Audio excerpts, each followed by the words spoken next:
আসসালামু আলাইকুম এভরিওয়ান, কেমন আছেন আপনারা? আশা করছি আল্লাহর রহমতে সবাই ভালো আছেন। আলহামদুলিল্লাহ আমি অনেক ভালো আছি। আজকে আমি আরও একটি ব্লগ ভিডিও নিয়ে চলে এলাম। ভিডিওটা করেছিলাম ঈদের 4-5 দিন পরে করেছিলাম। আমাদের শ্বশুরবাড়ি থেকে আমরা ঘুরতে বের হয়েছিলাম বিকালে।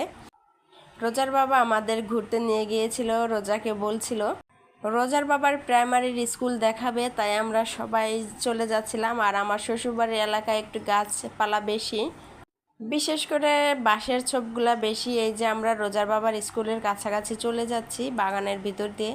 আর এটা হচ্ছে মেহগনি গাছের বাগান, এই যে বাঁশের বাগান। আর আশেপাশে কিন্তু অনেক বাঁশ আছে। আমার শ্বশুরবাড়ির এলাকাটা একটা বাঁশেরই, বলতে গেলে যে শুধু বাঁশ আর বাঁশ, এপাশে ওপাশে সব দিকে। আর যার সময় কিন্তু আপনাদের সাথে আমি আরও অনেক বাঁশ দেখিয়ে দেব। অবশেষে যে রোজার বাবার স্কুলের কাছে চলে এসেছি, এসে দেখি স্কুলটা আর নেই। স্কুলটা দোতলা ছিল, স্কুলটা ভেঙে ফেলা হয়েছে। এসে শুধু স্কুলের কোনো অস্তিত্বই নাই, শুধু ইট দেখতেছিলাম। আর স্কুল নাকি অন্য কোথাও সরিয়ে নেওয়া হয়েছে। আর এখানে যে খামার করা হয়েছে, গরুর খামার দিয়েছে। আর এখানে এখানে নাকি 2 তলা স্কুল ছিল। অবশ্য আমি দেখিনি, আমিও প্রথমে এখানে আসলাম। জায়গাটা বেশি একটা দূরে নয়, আমার শ্বশুরবাড়ি থেকে 3 থেকে 4 মিনিট লাগে আসতে। তবে আমি এই যে আমার জীবনের প্রথম এই সাইডে আসলাম। এই যে এসে যখন কিছুই দেখলাম না, শুধু ভাঙাচোরা, তাই একটু রোজাকে এখান দিয়ে ঘুরিয়ে আর আমরা অন্য জায়গায় চলে যাব ঘোরার জন্য। যেহেতু বিকালে একটু সুযোগ পেয়েছি বের হওয়ার, রোজার বাবা একটু বের হয়েছে আমাদের নিয়ে, সেজন্য ভাবলাম শুধু এইটুকু না, আরও সামনে দিয়ে ঘুরে আসি সন্ধ্যা পর্যন্ত। তাই চলে যাচ্ছিলাম যেখান দিয়ে আমাদের নিয়ে যাচ্ছিল। এখান দিয়ে আমি আজকে প্রথমেই হেঁটে যাচ্ছি আর আশেপাশে শুধু ছবি তুলতেছি।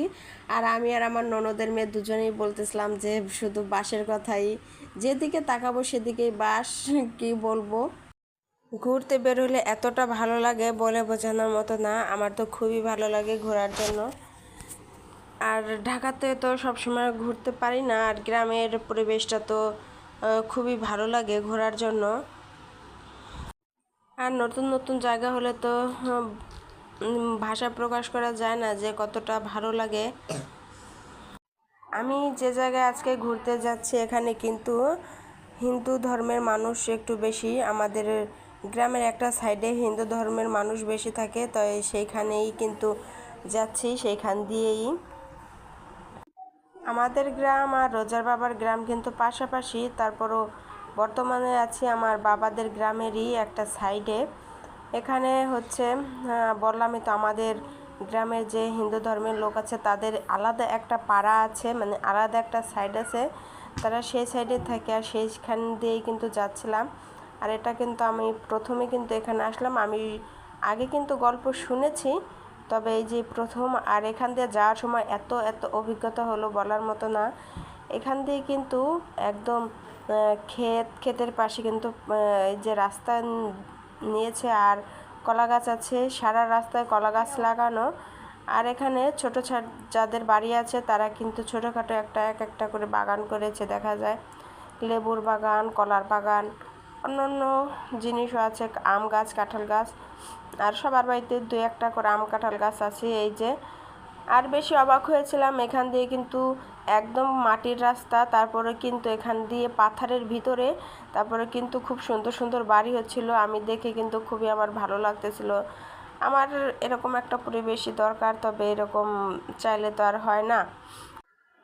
সবার ভাগ্যে সব কিছু থাকে না, হয়তো বা আমাদের ভাগ্যেও নাই। সেজন্য এই যে আমি আমার ননদের মেয়ে আমরা কিন্তু যাচ্ছিলাম, এই যে কাদা দেখতেই পাচ্ছেন, রোজা এখান দিয়ে যাচ্ছিল। আর এই যে যে একটা ফল গাছ দেখছেন, এই ফলের উপরে ফু দিয়ে কিন্তু কপালে ফুটালে কিন্তু ফোটে। রোজার বাবা বারবার ফোটাচ্ছিল, ফুটছিল না, আর রোজার দিল আর ফুটে গেল। আমরাও ছোটোবেলায় এরকম অনেক করেছি, অনেক খেলেছি। আমরাও এই নিয়ে কিন্তু দুষ্টামি করতেছিলাম, খুবই ভালো লাগতেছিল। আর এখান দিয়ে কিন্তু মানুষের চলাচল আছে, এখান দিয়ে অটো চলে, রিক্সা চলে, কম বেশি কিন্তু যাতায়াত করার জন্যই আছে, গাড়ি ঘোড়া আছে। আর এই যে বললাম না, সবার বাড়িতে কম বেশি 1-2টা করে আম গাছ, কাঁঠাল গাছ থাকেই। এই যে কত কাঁঠাল ধরেছিল।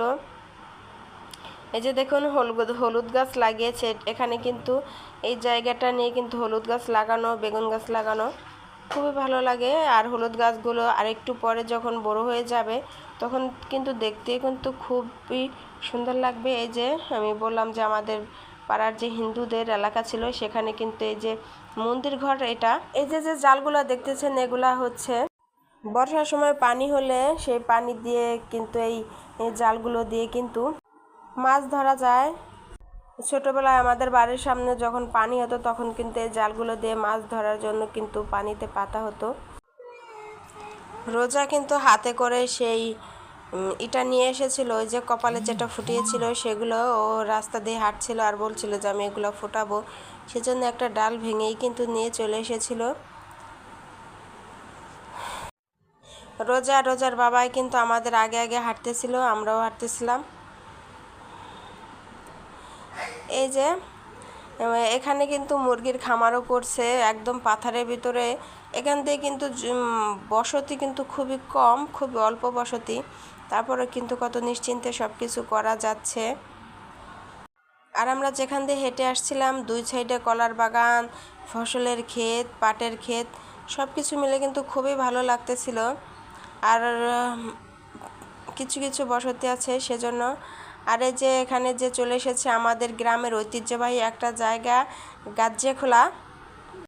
রোজার ঈদের সময় এখানে আমরা এসেছিলাম। এখান থেকে এই যে এখানে বিকালে সবাই ঘুরতে আসে, বিশেষ করে বর্ষার সময়, ঈদের সময় এখানে।